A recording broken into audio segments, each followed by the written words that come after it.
بسم اللہ الرحمن الرحیم۔ السلام علیکم۔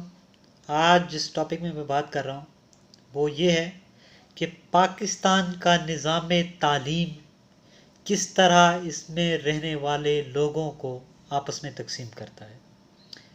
بنیادی طور پر اگر دیکھا جائے تو پاکستان میں تعلیم میں کوئی یکسانیت نہیں ہے۔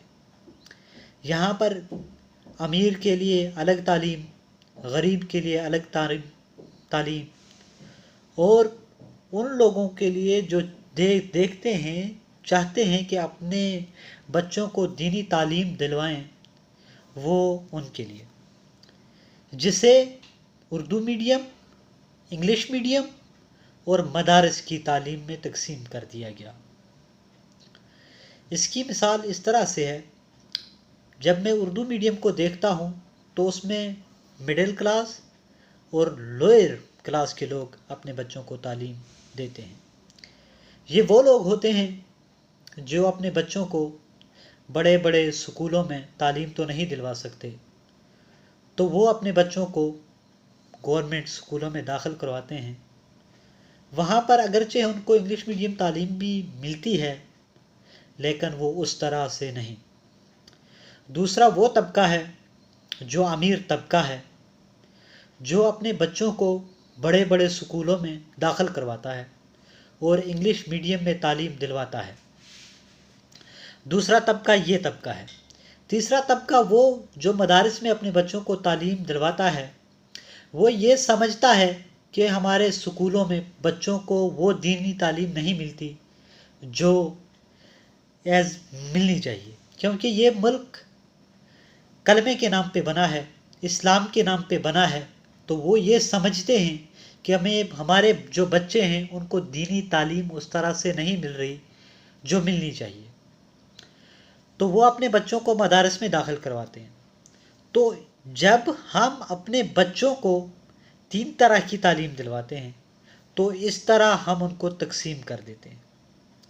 یہاں پر آکسفورڈ کا سلیبس بھی پڑھایا جاتا ہے، یہاں پر کیمبرج کا سلیبس بھی پڑھایا جاتا ہے، لیکن اگر ہم نے ان سب بچوں کو تقسیم کر دیا ہے، مثال کے طور پر اگر مدارس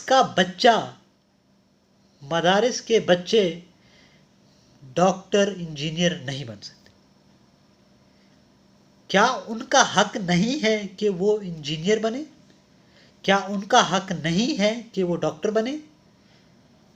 تو یہ طبقہ اس کو ہم ایک سائڈ پہ کر دیتے ہیں۔ تو دوسرا وہ طبقہ جو اردو میڈیم میں پڑھتے ہیں، وہ گورنمنٹ جاب میں جاتے ہیں، لیکن وہاں پر ان کو بہت سی سفارش کی ضرورت پڑتی ہے۔ جو بچے انگلش میڈیم میں پڑھتے ہیں ان کے پاس علم ہی ہوتا ہے، کیونکہ جس طرح کے ہمارے ٹیسٹ لیے جاتے ہیں، انٹری ٹیسٹ، وہ اس پہ عمل کر رہے ہوتے ہیں، وہ اس پہ پورا اترتے ہیں۔ لیکن جو بچے اردو میڈیم میں پڑھتے ہیں ان کے پاس وہ کیپیسٹی نہیں ہوتی ٹیسٹ دینے کی، تو وہ رہ جاتے ہیں۔ تو تب وہاں سے تعلیم کی ڈویژن شروع ہو جاتی ہے۔ جب ہم نے شروع میں سے ہی بچوں کو 3 طبقوں میں تقسیم کر دیا، 3 حصوں میں بانٹ دیا، تو وہ قوم کیسے ترقی پا سکتی ہے؟ جب ہم نے ان کو یہ نظام تب تک بدل نہیں سکتا جب ہر ایک کے لیے ایک تعلیمی نظام ہو، ہر بچے کو اسلام پڑھایا جائے، کیونکہ یہ ملک اسلام کے نام پہ بنا ہوا ملک ہے۔ تو اس ملک میں رہنے والے ہر بچے کو یہ حق ہونا چاہیے کہ وہ اردو بھی سیکھے، وہ انگلش بھی سیکھے، وہ عربی بھی سیکھے، اور اس کو تمام اسلامی قوانین سکھائے جائیں، اس کو بتایا جائے کہ ہمارا اسلام ہمیں کیا سکھاتا ہے، ہمیں انگلش پڑھنی کیوں ضروری ہے، ہمارے لیے سائنس کیوں ضروری ہے۔ تو یہ حق ہر بچے کو حاصل ہے کہ وہ یہ علم حاصل کرے، لیکن ہم نے ان لوگوں کو، اپنے بچوں کو 3 حصوں میں بانٹ دیا، یعنی غریب کے لیے الگ تعلیمی نظام، امیر کے لیے الگ تعلیمی نظام۔ جب یہ تعلیمی نظام کے ذریعے سے ہم نے غریب اور امیر کو تقسیم کر دیا، تو وہ معاشرہ کیسے ترقی کر سکتا ہے؟ اگر معاشرہ ترقی نہیں کر سکتا تو اس کے لیے ہمیں سب کے لیے ایک تعلیمی نظام لانا ہوگا. سب کو یہ بتانا ہوگا کہ آپ کے لیے بھی وہی تعلیم ہے جو ایک امیر کے لیے بھی ہے.